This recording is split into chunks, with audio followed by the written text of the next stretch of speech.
آزادی کی تحریک کی بات جو کہی گئی اس کے بارے میں یا اس میں کچھ اضافہ کرتے ہوئے مجھے ایک بات کہنا بہت ضروری معلوم ہوتا ہے.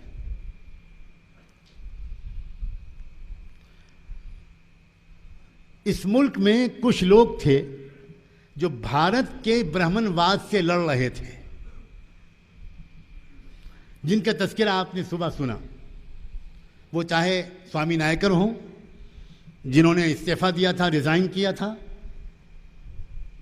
وہ چاہے جیوتیبا پھلے ہوں، وہ چاہے آپ کے کولہاپور کے شاہو جی مہاراج ہوں، اور چاہے وہ بابا صاحب ڈاکٹر امبیڈکر ہوں. ایک سوال یہ پیدا ہوتا ہے کہ پھر انڈین مسلمانوں کی لیڈرشپ کیوں اس مشن میں اس وقت ساتھ نہیں ہوئی؟ یہ بہت $1 ملین کوشچن ہے.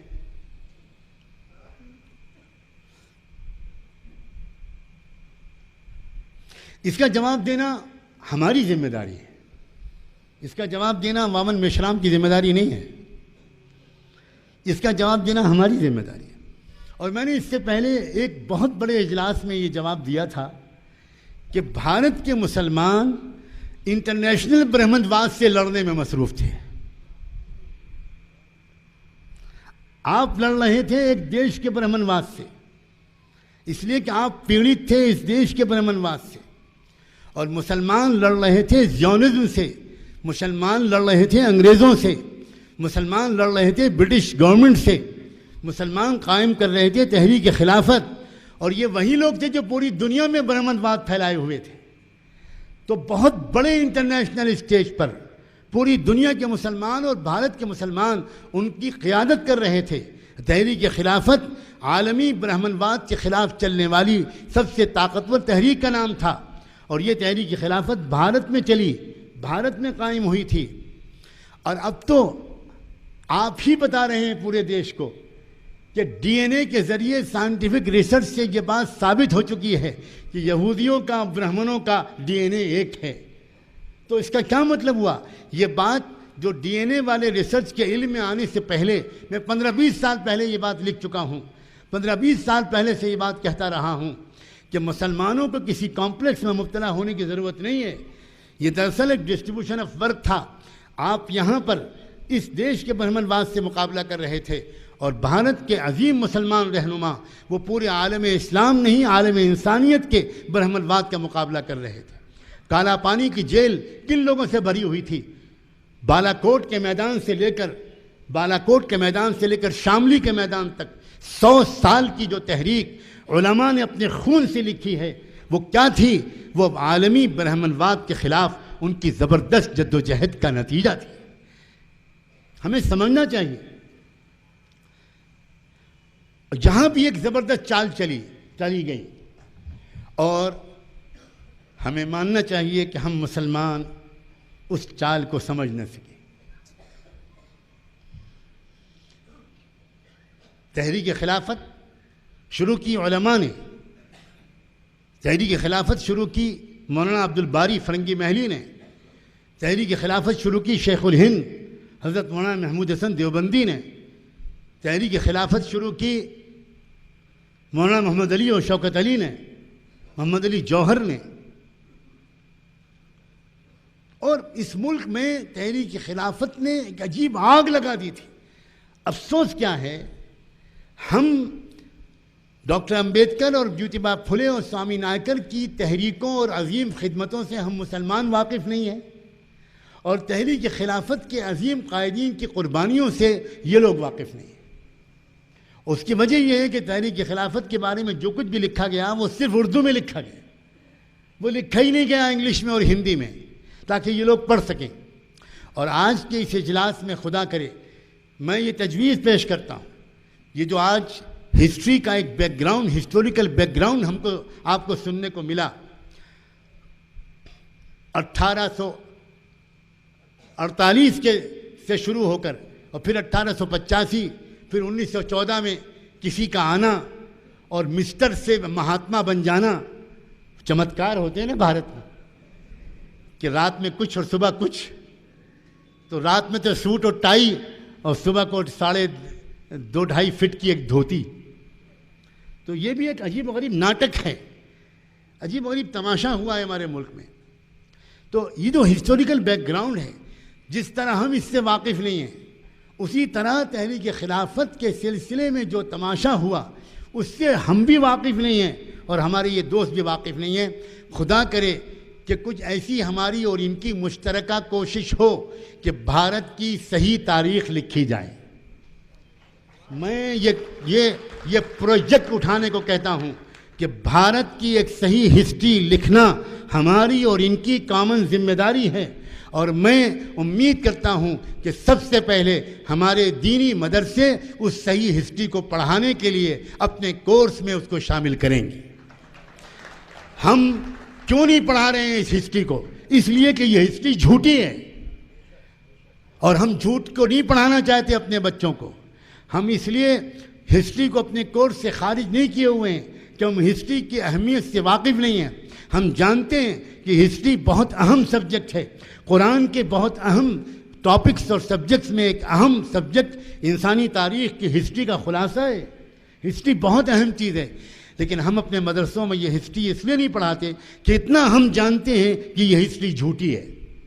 یہ بالکل جھوٹ ہے کہ بابر نے کوئی مندر توڑ کر مسجد بنائی تھی. یہ بالکل جھوٹ ہے کہ اورنگزیب نے اتنے مندر توڑے تھے. یہ بالکل جھوٹ ہے, یہ 100% جھوٹ ہے. ہم اس جھوٹی ہسٹری کو اپنے نہیں پڑھانا چاہتے, لیکن صرف اس سے کام نہیں چلے گا کہ جھوٹی ہسٹری نہ پڑھائی جائے. ضروری یہ ہے کہ سچی ہسٹری پڑھائی جائے, اور سچی ہسٹری مکمل تب ہوگی جب ہم اور یہ مل کر لکھیں گے. کیونکہ ہسٹری کا کچھ چیپٹر وہ ہیں جن کو ہم نہیں جانتے, اور ہسٹری کے کچھ چیپٹر وہ ہیں جن کو یہ نہیں جانتے. اب انہیں کیا معلوم کہ تحریک خلافت کے سلسلے میں کیا ہوا؟ میں بتانا چاہتا ہوں, اور اس سلسلے میں ان کو انشاءاللہ میں میٹیریل دوں گا. تحریک خلافت کے سلسلے میں کیا ہوا؟ تحریک خلافت نے اس ملک میں آگ لگا دی اور عجیب ایک طوفان مچ گیا. گلی گلی شور تھا. بولی اماں محمد علی کی جان بیٹا خلافت پہ دے دو. مولانا محمد علی جوہر کی ماں نے اپنے بیٹے کو وصیت کی تھی, بولی اماں محمد علی کی جان بیٹا خلافت پہ دے دو. بھارت کی ہر گلی میں یہ نعرہ لگ رہا تھا, اور یہ نعرہ لگانے والے لاکھوں کی تعداد میں مسلمان تھے, اور لاکھوں کی تعداد میں ڈنکے کی چوٹ پر آج میں کہتا ہوں ایس سی اور ایس ٹی اور بیکورڈ سماج کے لاکھوں اور کروڑوں لوگ تھے جو یہی نعرے لگا رہے تھے, اور مسجدوں میں آ کر وہ نعرے لگاتے تھے.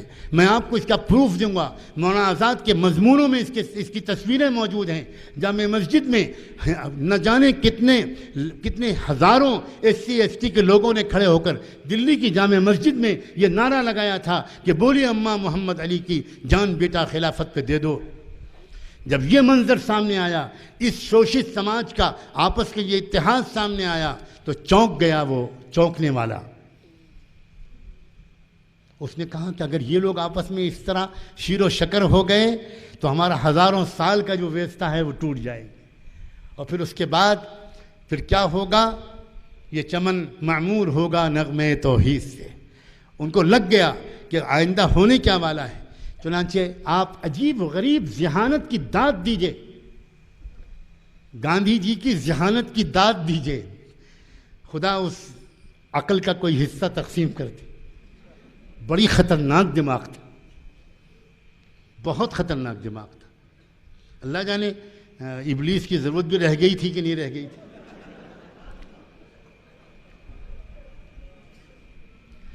جانتے ہیں انہوں نے کیا کیا؟ انہوں نے تحریک خلافت کی مخالفت نہیں کرنی شروع کی,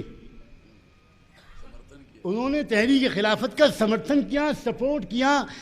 بمبئی کے پورٹ پر جا کر شیخ الہند کا استقبال کیا اور تحریک خلافت کے نعرے لگائے اور کہا ہم سب تحریک خلافت کے ساتھ ہیں اور خلافت ترکی میں قائم ہونی چاہیے, اور ہم سب اپنی تمام آندولن واپس لیتے ہیں اور ہم سب تحریک خلافت میں حصہ لیتے ہیں.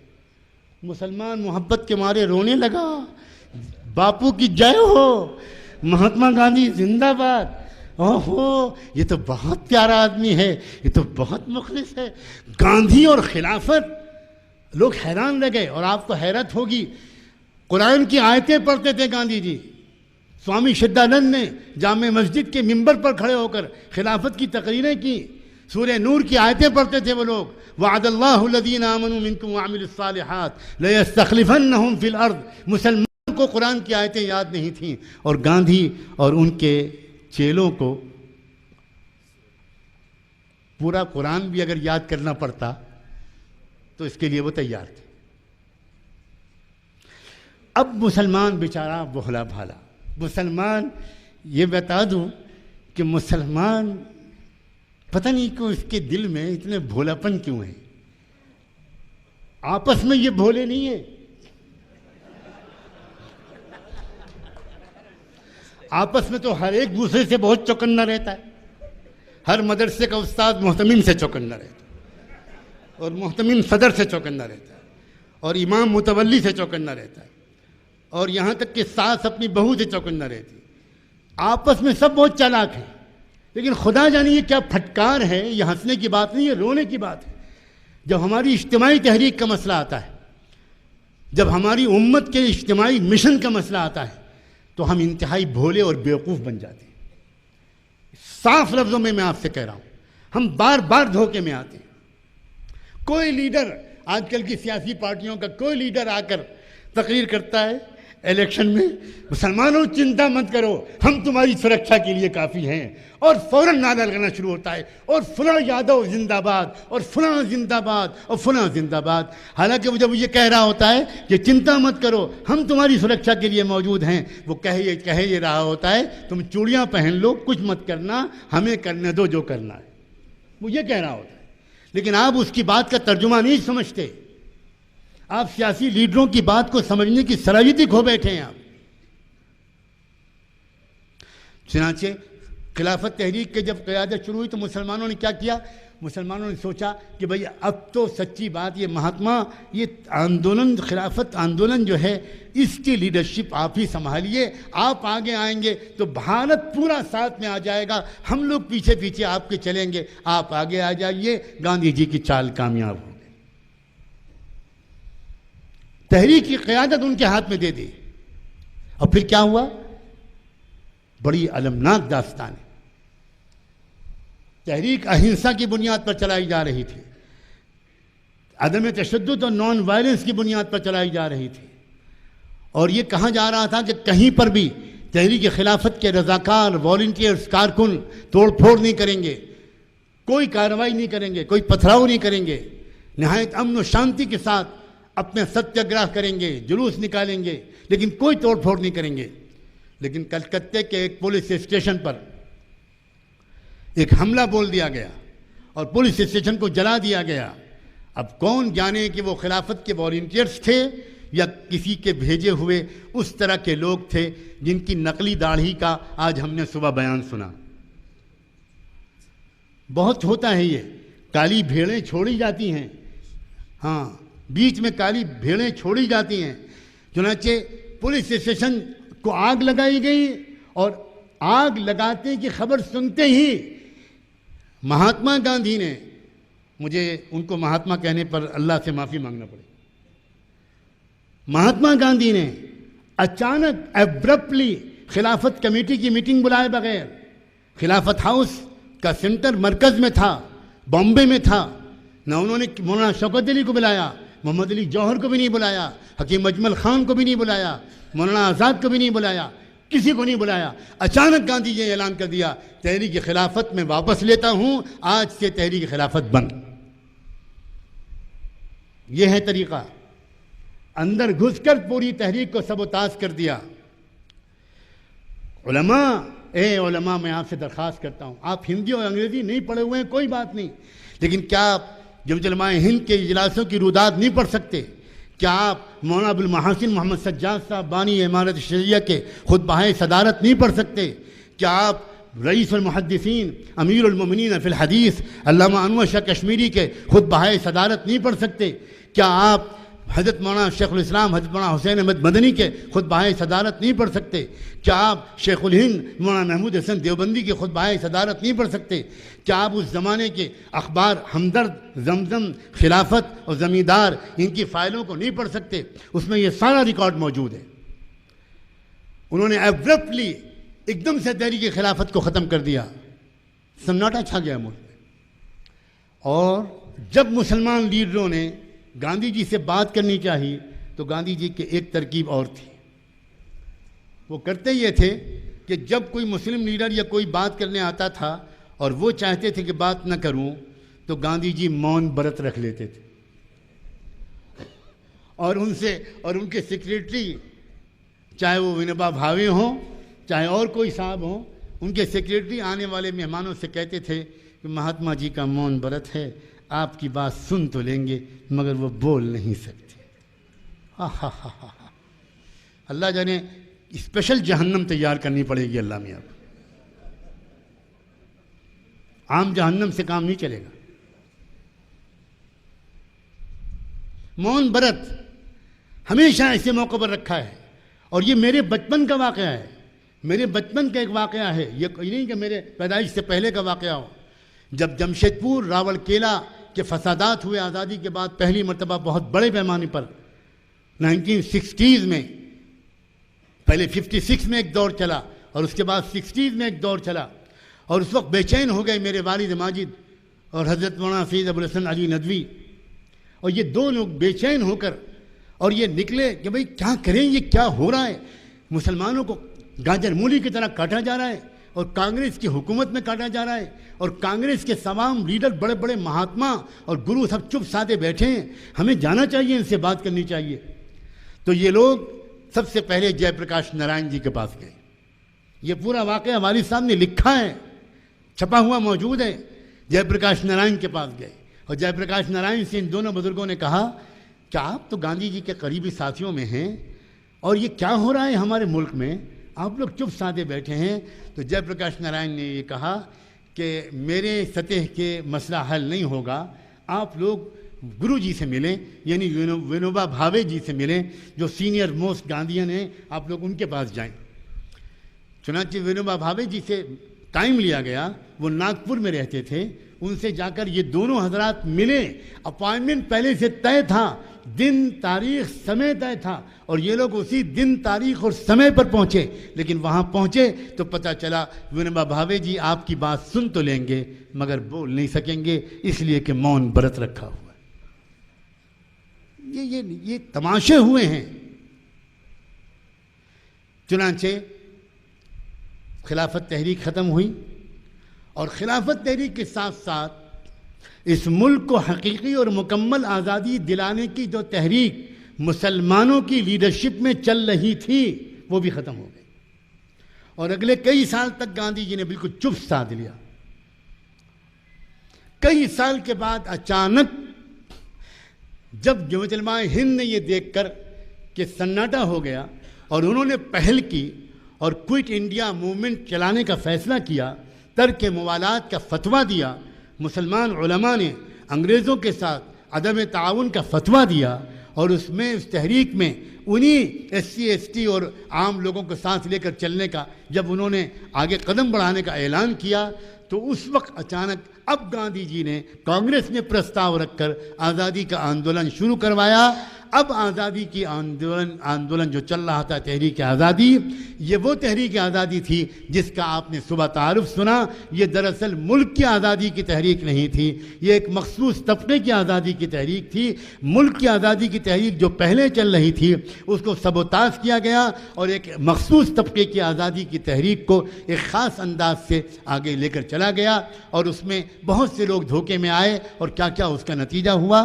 یہ وہ ہسٹوریکل بیک گراؤنڈ کو مکمل کرنے کے لیے میں نے بات کہی ہے۔ جو صبح بات آئی تھی، سچی بات یہ ہے ہماری ہسٹری کی معلومات بھی کم ہیں، اور ہمارے ان دوستوں کی معلومات بھی ادھوری ہیں۔ کچھ معلومات ہمارے پاس ہیں، کچھ معلومات ان کے پاس ہیں۔ جب تک یہ معلومات ملیں گی نہیں، بھارت کی صحیح ہسٹری سامنے نہیں آ پائے۔ بہت لمبی اکیڈمک، فلاسفیکل، آئیڈیالوجیکل، نظریاتی، انصاف پر مبنی، دلائل پر مبنی، حکمت اور ہمت کے ساتھ یہ کی جانے والی ایک جد و جہد ہے۔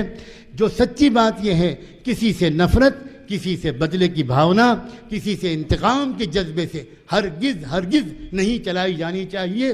اور کوئی اگر وہ کوئی زبان بولتا ہے تو اس کو اپنی زبان بولنے کا اختیار ہے، لیکن ہمیں اپنی زبانوں کو اس طرح چلانا ہے، ہمیں وہ زبان بولنا ہے جو قرآن نے ہم کو سکھائی ہے، وہ زبان بولنا ہے جو رحمت دو عالم نے ہم کو سکھائی، اور اس کی ہم کو ٹریننگ لینے کی ضرورت پڑے گی، اس کو ہم کو تربیت لینے کی ضرورت پڑے گی۔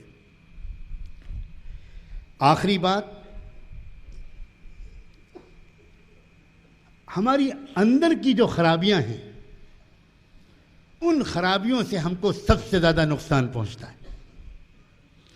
باہر کی سازشیں کامیاب تب ہوتی ہیں جب ہمارے اندر خرابیاں ہوتی ہیں۔ میں اکثر یہ جملہ بولا کرتا ہوں، آپ کے سامنے یہ جملہ اس لیے بول رہا ہوں کہ آپ اس زبان کو زیادہ آسانی سے سمجھ سکیں گے۔ آپ ہی میرے مخاطب ہیں اور کوئی میرا مخاطب نہیں ہے۔ میں کہا کرتا ہوں، نفاق کی مدد کے بغیر کفر کبھی کامیاب نہیں ہو سکتا۔ اصل مسئلہ ہمارا نفاق ہے۔ آپ بتائیے، ہر الیکشن کے موقع پر 2 4 5 6 مسلمان امیدوار کھڑے کیے جاتے ہیں کہ نہیں؟ وہ جو 2 4 5 6 امیدوار کھڑے ہوتے ہیں ان سب کو یقین ہوتا ہے کہ میں جیتوں گا نہیں، لیکن وہ کھڑے کیے جاتے ہیں دراصل کسی کو جتانے کے لیے، باقی سب کو ہرانے کے لیے۔ تو یہ جو ہمارے درمیان ہزاروں کی تعداد میں بکاؤ مال موجود ہے، جب تک ہم اس کا بائیکاٹ نہیں کریں گے، جب تک ہم اپنے اندر سے اس نفاق کو نہیں نکالیں گے، جب تک ہم اپنے مفاد پرستی سے کی سطح سے اوپر نہیں اٹھیں گے، ہماری مصیبت یہ ہے کہ اکثر پولیٹیکل میدان میں کام کرنے والے لوگ، خدا کرے کہ میرا یہ گمان غلط ہو، وہ اپنے پرسنل انٹرسٹ کے لیے کام کرتے ہیں، وہ قوم کی ترقی کے لیے کام نہیں کرتے۔ اور اس کی اللہ کرے کہ درستگی اس طرح ہو کہ جو لوگ اخلاص کی تربیت لیتے ہیں، جو لوگ اللہ کے راستوں میں نکلتے ہیں، جو لوگ علماء اور صالحین کے پاس جاتے ہیں، جو قال اللہ اور قال الرسول کے زیر سایہ پروان چڑھتے ہیں، جو صبح و شام کے معمولات پورے کرتے ہیں، جن کی دعا اور ذوق عبادت قابل رشک ہوتا ہے، مجھے یہ دیکھ کر دکھ ہوتا ہے کہ جو لوگ روحانی تربیت پاتے ہیں وہ ان میدانوں میں کام نہیں کرتے، اور جو لوگ ان میدانوں میں کام کرتے ہیں ان کی تربیت نہیں ہوئی ہوتی، اور یہی ادھورا پن ہے جو ہم کو اس بربادی تک پہنچائے ہوئے۔ جس رسول کے ہم ماننے والے ہیں، اس رسول کی پوری زندگی کے اتباع کا ہم کو حوصلہ اپنے اندر لانا ہوگا۔ ایک دن بھی ہماری تہجد نہ چھوٹے، ایک نفل نہ چھوٹے، ہم ذکر و وظائف کے پابند ہوں، معمولات کے پابند ہوں۔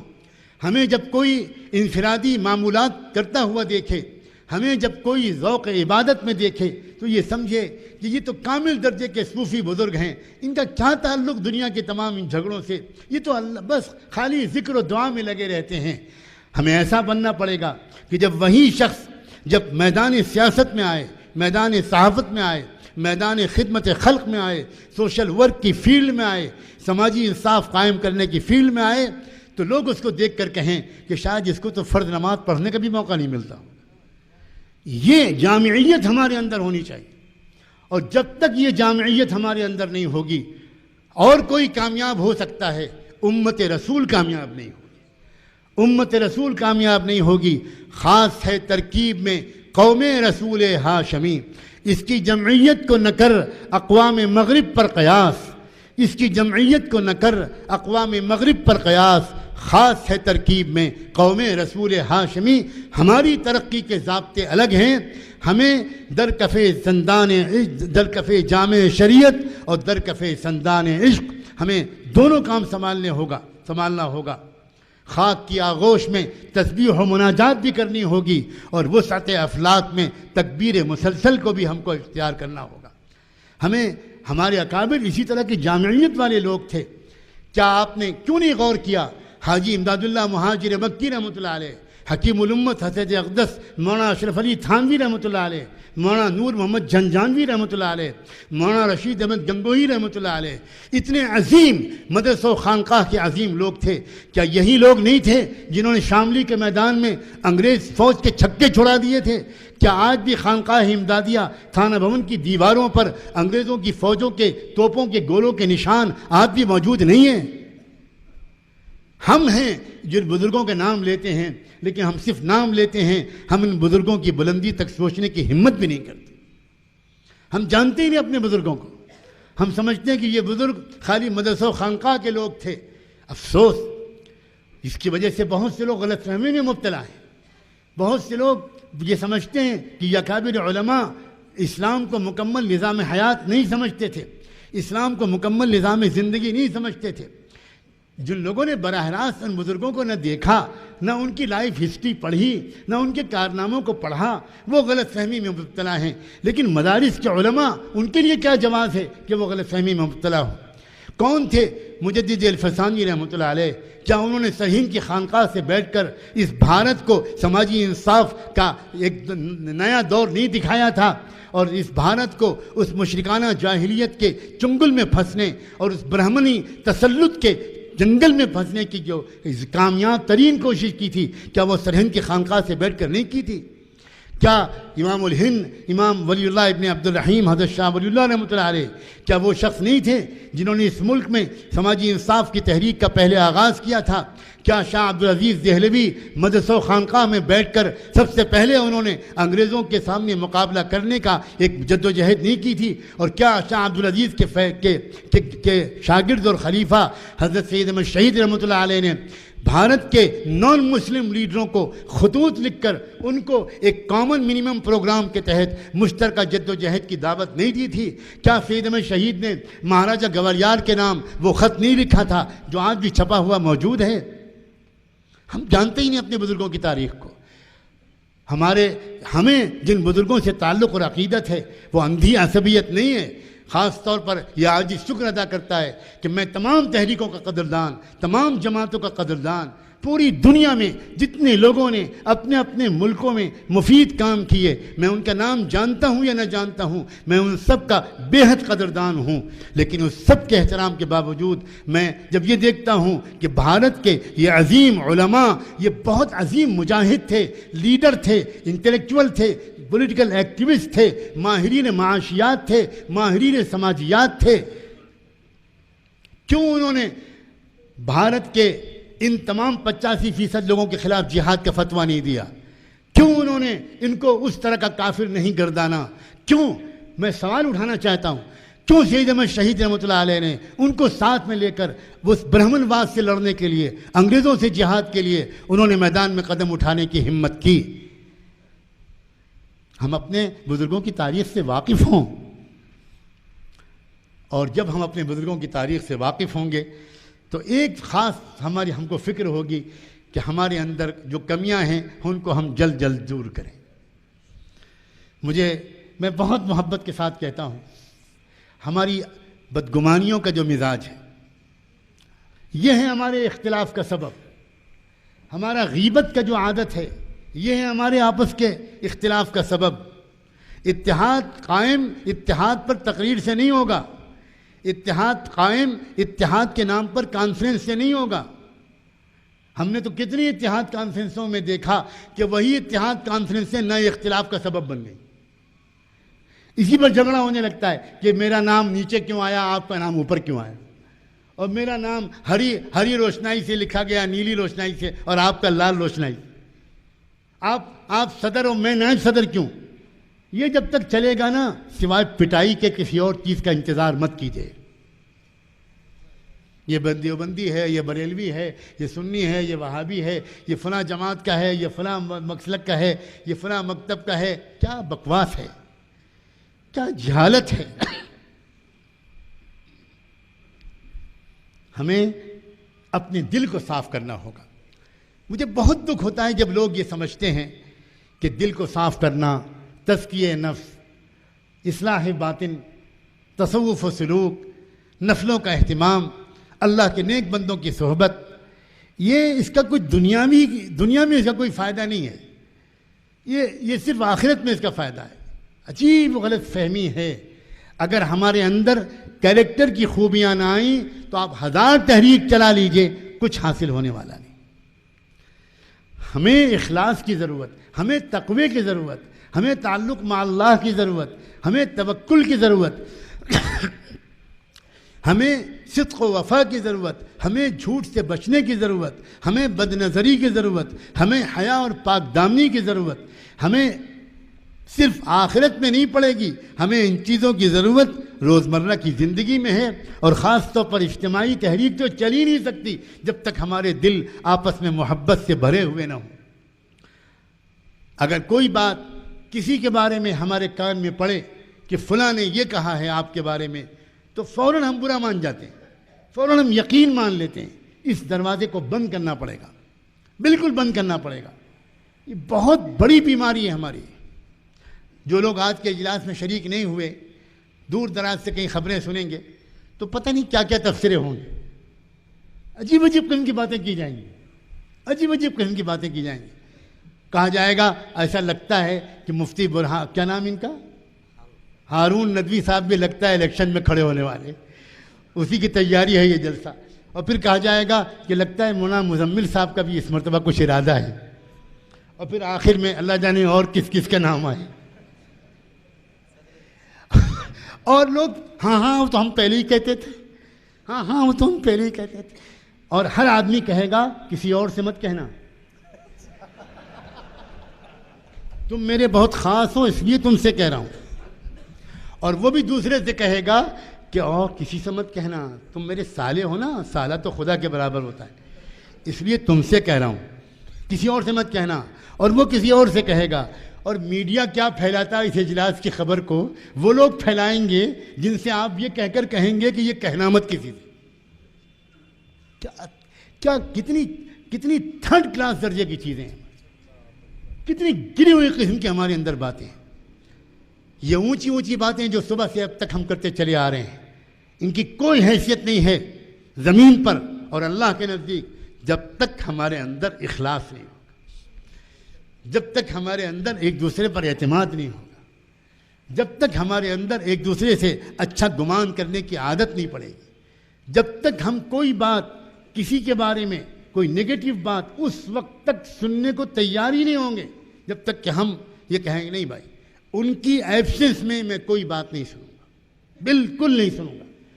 آپ ان کے پیچھے مجھ سے کوئی بات کرنا چاہتے ہیں، میں معافی چاہتا ہوں، ایسا کرتے ہیں، میں کوشش کرتا ہوں کہ وہ اور آپ اور ہم تینوں جمع ہو جائیں، اس کے بعد آپ ان کے سامنے ذرا مجھے بتا دیجئے گا کہ انہوں نے میرے بارے میں کیا کہا تھا۔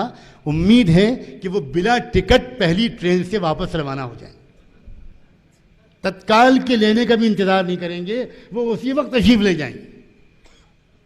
لیکن یہ عادت ہماری نہیں ہے، جو آ کر ہم سے کچھ کہتا ہے کان میں فوراً ہم یقین کر لیتے ہیں کہ یہ ہمارا بڑا مخلص آدمی ہے، اور اس کی وجہ سے امت ٹوٹ رہی ہے۔